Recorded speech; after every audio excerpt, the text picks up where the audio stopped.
আজকে চলে গেছিলাম দৌলতপুর রেল স্টেশনে। রেল স্টেশন যে ভাগ্য ভালো ছিল, তার কারণে ট্রেন দেখতে পাচ্ছি। যাওয়ার পথে একটি পরিত্যক্ত বাড়ি দেখি। বাড়ির সামনে গিয়ে কি কারণে দৌড় দিলাম, ফুল ভিডিওটা দেখো, না দেখলে বুঝতে পারবা না। আসসালামু আলাইকুম। আজকে যাচ্ছি আমি দৌলতপুর রেল স্টেশনে। কেউ কেউ বা চিনে শিবচর রেল স্টেশন। দেখতে চলে আসলাম আমাদের চৌরাস্তায়। চৌরাস্তা থেকে যাইতেছিলাম, তার একটু সামনে যায় দেখি একটা পরিত্যক্ত বাড়ি।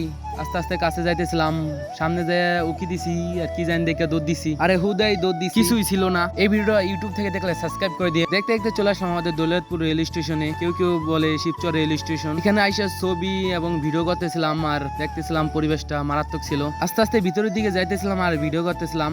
ফায়দা তো কাজ নাই, ভিডিও করাই কাজ। আর আইসা বললাম আমাদের শিবচর রেল স্টেশন। আইসা তো ভিতরের দিকে যাইতেছিলাম আর ভিডিও করতেছিলাম। এদিকদের পরিবেশটা মারাত্মক ছিল, মারাত্মক সুন্দর ছিল।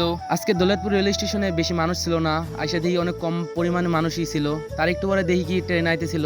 পরে আর কি ট্রেনের ভিডিও করতেছিলাম। পর্যন্ত আপনাদের কাছে ভিডিওটা কেমন খারাপ লাগছে কমেন্টে বলে যায়। আস্তে আস্তে যাইতেছিলাম সামনে যাইতেছিলাম একটু ঘুরতে। সামনে ওভারব্রিজে উঠতেছিলাম, কারণ ওভারব্রিজের উপরে থেকে মারাত্মক ভিউ দেখা যাবে। যারা দৌলতপুর থেকে দেখতেছো লাইক কমেন্ট শেয়ার করে দিও। আর একটু পরে উপরে থেকে নামিয়ে দৌলতপুর রেল স্টেশনের শেষ মাথায় যাইতেছিলাম আর ভিডিও করতেছিলাম। দৌলতপুর রেল স্টেশন কারা কারা চিনেন কমেন্ট বক্সে বলে যায়। আর আইসা বসি দৌলতপুর রেল স্টেশনের শেষ মাথায়। আজকে রেল স্টেশনটা মারাত্মক দেখা যাইতেছিল, তা বলার মতো না। আজকে এদিক দিয়ে অনেক পরিমাণ ঘুরতেছিলাম আর ভিডিও করতেছিলাম। তার একটু পরে আমরা মেন রোড পার হয়ে যাইতেছিলাম।